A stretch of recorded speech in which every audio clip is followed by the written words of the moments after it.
Tere, kallid jäärad! Siin on teie maikuu ülevaade. Seekord pisut eriline, kuna on ka pisut eriline aeg.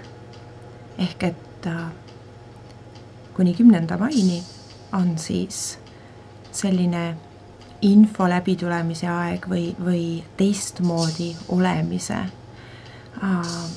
aeg, kus siis meid valmistatakse just nagu ette edaspidiseks või eelolevaks perioodiks peale paljudele üsna keerulist aasta algust. Ehk siis võtan 2 erinevast kaardipakist nii-öelda tavalised, nagu varemgi olen võtnud sõnumit, ja ühtlasi siis ka meie nii-öelda kaitsjatelt või toetajatelt, kes nimetab ingliteks, kes kuidas. Ehk siis meie teejuhtidelt sõnum, mida praegu peaks teadma. Ja see on teil seekord siis selline. Võtan ühtlasi ka teisest kaardipakist kohe ära ja siis paneme need lood omavahel rääkima.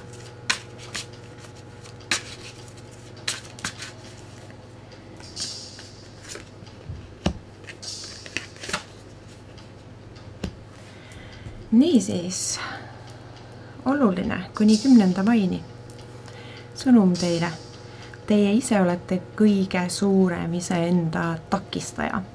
Ehk siis asjad, mida te oleksite ammu saanud juba teha, teed, mis teile lahti on praegu veel, on olemas olnud kogu aeg, te kas ei näe või ei taha näha või arvate, et ei ole valmis, aga alustada tuleb enne, kui me oleme valmis. Ehk siis julgemalt tuleb need asjad ära teha, teil on mingi idee, mida te olete edasi lükanud, tee, millel te seisate, aga ei ole käima hakanud. Kõige suurem takistus olete te ise endale just ise. Ehk siis te hoiate ise ennast tagasi, mis iganes see põhjus on. Praegu nüüd on see koht teil, kus te peaksite lõpetama selle nii-öelda iseenda piiramise. Sellepärast, et see tee ei pruugi selles mõttes olemas olla enam hiljem siis, kui te avastate, et te võiks hakata midagi tegema. Praegu just on see hetk, kus tuleb minna ja teha ja luua iseenda jaoks. Nii, ja siis tavaline sõnum seekord 2 kaardiga.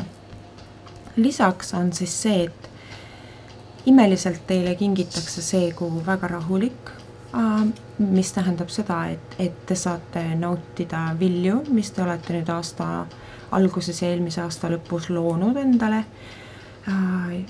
ilusate ilmadega. Tehke seda siis, lubage endale seda vaba aega. Te saate nii-öelda nautida seda vilja, mida te olete külvanud. Nüüd nendele, kes on siis midagi negatiivset või teistele võib-olla liiga tegevat külvanud, siis nemad saavad seda siis maitsta. Ehk siis võib-olla mitte on selline kibevili, aga sellegi poolest õppetunnid on siin olemas, kuna teil on selline rahulik ja hea olemise aeg praegu, kus te ei pea muretsema mingisuguste sissetulekute ja asjade pärast. Te mõistate, et tegelikult need asjad tulevad teile lihtsalt. Ongi teil hea siis tegeleda selle sõnumiga, mis siit tuli. Ehk siis hakake tegema midagi, mis on teile endale, ärge hoidke ennast tagasi, see tee ei ole lahti kaua. Kui te olete unes näinud või olete üles kirjutanud mingisuguseid sõnumeid või olete märganud märke, siis nüüd oleks aeg istuda ja mõelda, kuidas see kõik nii-öelda täiuseni viia, sest üks periood teie nii-öelda elus hakkab läbi saama ja asi hakkab liikuma kuhugi uues suunas. Või on just hakanud uues suunas liikuma ja te hakkate ehitama sellele. Ehk siis imeline aeg teile. Kuulake rohkem iseennast, mitte teisi ja ärge hoidke ennast tagasi. Aitäh ja olge hoitud!